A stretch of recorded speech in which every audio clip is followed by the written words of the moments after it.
Thank you, Chairman Steele. Mr. Austin, thank you for being here today, and also congratulations on your one-year anniversary. Members of Congress could not perform their constitutional duties without you and the AOC's dedicated 2,500-person workforce, including skilled tradespeople who maintain our historic buildings, conservation experts who preserve our priceless art, groundskeepers who tend 570 acres of lawns and gardens, facilities personnel who keep our offices clean, and Capitol guides who educate millions of visitors each year. The AOC's mission extends beyond facilities maintenance and preservation to include other critical duties like congressional security, tragically now more relevant than ever. The agency is responsible for the Capitol's campus physical security and has led many of the security upgrades necessitated by the January 6th attack. And as one of 3 voting members of the Capitol Police Board, the architect helps oversee the Capitol Police and the protection of members, wherever they are, whether here in DC, their districts, or traveling in between. We are less than 2 weeks removed from the horrific series of political assassinations and attempted assassinations in Minnesota that killed one state lawmaker and her spouse and critically injured another and his spouse. We've since then learned that the alleged perpetrator had a hit list that included multiple members of Congress and writings mentioning dozens more. These acts of political violence were not isolated incidents. Threats against members of Congress have surged almost 1,000% since 2016. Political violence has changed the lives and careers of members in both parties, harmed their families, and driven good people from public service, while deterring the next generation of leaders from entering it.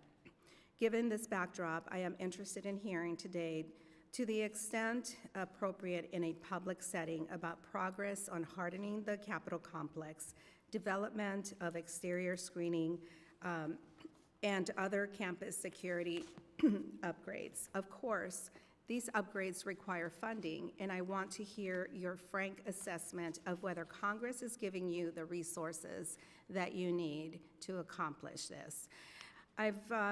I've said many times we must invest significantly more in legislative branch, yet the fiscal year 2025 continuing resolution represents a 12% reduction from fiscal year 2024 enacted levels for the AOC. And just days ago, House Republicans released their fiscal year 2026 legislative branch appropriations bill, which funds the AOC an astounding $411.9 million below its budget request. How have these draconian budgets already affected security projects? I want to know what will happen to these projects in the fiscal year 2026 House, if the 2026 House bill becomes law. And beyond security, what other essential AOC work will suffer? Will elevators fail more frequently? Will more pipes begin to burst? Will repairs that should be resolved in days end up taking months or years? This hearing is also taking place amid the President's extraordinary assault on Congress and legislative branch independence just months ago, and days after receiving bipartisan praise. While sitting in that very chair, President Trump arbitrarily fired the Librarian of Congress.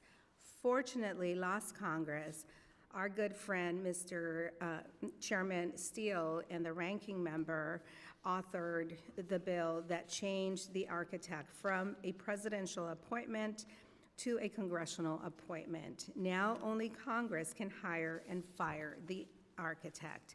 And as my colleagues and I craft similar legislation for other agencies, I'm eager to hear how the independence you have has helped you run the AOC in contrast to other legislative branch and independence agencies like the Library of Congress and the Smithsonian. And I am hopeful that my majority colleagues will join me in defending our institutional prerogatives while we have a Republican in the White House, just as we in the minority did when we had a Democrat in the White House.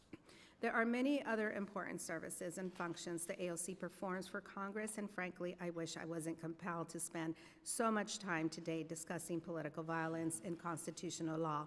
The AOC will soon finish the Cannon renovation project, and planning is underway for the badly needed Rayburn House office building renovation.